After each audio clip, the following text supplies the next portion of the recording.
janë të dokumentuara zgjedhjet e fundit parlamentare që afër ishin dhe ato, dhe patjetër kandidatët që janë vendosur në listë janë një pjesë e tyre janë ata që kanë marrë shumë vota personale, dhe aq më tepër tani secila parti bën, si thuaç, jo vetëm politik me listat, po edhe ka një lloj taktike. Për shembull, vetë vendosja jam i bindur që i vonon listat sepse do të shohë cilët janë në terren kandidatët e kundërshtarëve, për t'i vënë pikrisht ata njerëz cilët mund t'i mundin, sepse thua do ketë ndryshime edhe në moment fundit pra pasi vetë Albin Kurti apo stafi i tij, po deri në natë, deri në mesnatë, të shoh këto lista mund bëjnë lëvizje surprizë. Kosovë nuk do si Shqipëri, edhe pas orës 12 natës dërgohen edhe ndryshohen.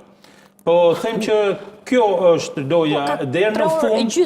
Deri në fund, sidomos partitë kryesore, deri në fund përpiqen që të shohin, të njohin kundërshtarët në terren për t'ia vendosur kundërshtar të fortë, domethënë për t'i përballuar me njerëz të cilët kanë mbështetje. Janë edhe negociatat brenda partisë, kupton, domethënë sepse negociatat faknajësit, grupet e interesit janë një sër elementesh, presionet lokale të zonave të caktuara. Por në Kosovë është ndryshe nga Shqipëria, ka, si thua, ka valvulë shkarkimi, se fut në listë dhe pastaj grumbullon vota, po ishe i aftë të marrësh numrin e caktuar, shkon deputet.